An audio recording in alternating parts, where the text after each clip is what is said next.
сайхан намрын ихэнх сарын сайхан өдрийг хүлээж иж манай амраа их гоё өргөө хамт олонтойгоо нээсэн байна. Би амраатаа бол маш их хайртай. Яг тэгэхээр манай амраа айгүй тийм гоё тууштай. Хүн ер нь ингээд тууштай байсандаа юмны цаана гарч идэг. Саяын энэ сард бол амарч байгаа маань 3 менежер гаргасан уу гэсэн.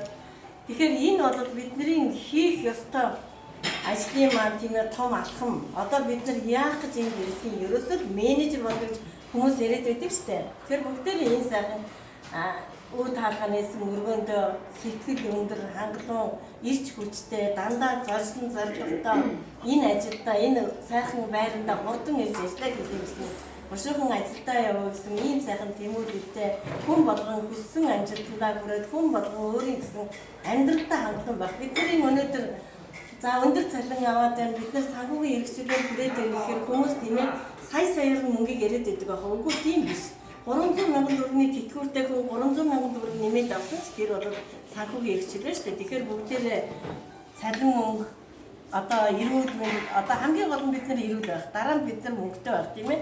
Тэрний цаана амжилт байгаа шүү дээ. Энэ амжилтын үе хаалгыг бол амарч өнөөдөр биднийхээ өмнө бол асар ихээр сайхан хошуучилж биднэрт үлгэр дуурайд болж байна. Анхны маань ингээд опс айгүй гоё нэгдэж штэ. Тэр тусмаа та нар гоё газар авсан байна. Тэгээд бүгд нь амжилт хүсье. Ёстой нэг туяа эмчийн гэлдгэр өргөөгөө хаяа бас өгч байгаа гэж. За баярлалаа.